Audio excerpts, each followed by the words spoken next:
ሳጥናኤል በሰው ልጆች ላይ ፍጹም ቁጥጥር ለማድረግና የራሱን መንግስት ለመመስረት የሚያደርገው ዝግጅት ሚስጥራዊ ከመሆኑ አልፎ ልቡን ለከፈተ በገሃድ እየታየ ነው። ይህም ኒው ወርልድ ኦርደር ተብሎ የሚጠራው አዲሱ የዓለም ስርዓት ሰዎችን ከፈጣሪ በመለየት በቁሳቁስና በቴክኖሎጂ ባሪያ ማድረግ ያለመ ነው። ለዚህ ሚስጥራዊ ሴራ ዋነኛ መሰናክል ተደርጋ የተወሰደችው ኢትዮጵያ ነች።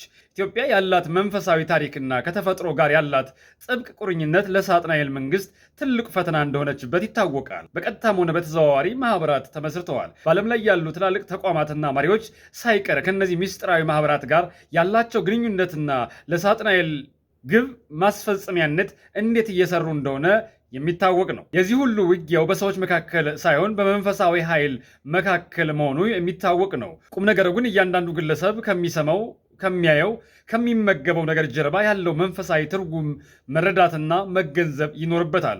በቴክኖሎጂ ዓለም ውስጥ ተደብቀው የሚመጡ መንፈሳዊ ንቃት አስፈላጊ መሆኑን አውቀው ወደ እምነቱ መዞር አለበት። ምንም እንኳን ሳጥናኤልና ተከታዮቹ ኢትዮጵያን ለማጥፋት ቢረባረቡም ኢትዮጵያ በመንፈሳዊ ጥንካሬዋ እንደምታሸንፍ እና ለዓለም ብርሃን እንደምትሆን ሳንጠራጠር በጸሎት መትጋት ይኖርብናል። የሳጥናኤልን ጦርነት ማሸነፍ የሚቻለው ተንኮሉን አውቀን በጸሎት መቆም ስንችል ብቻ ነው።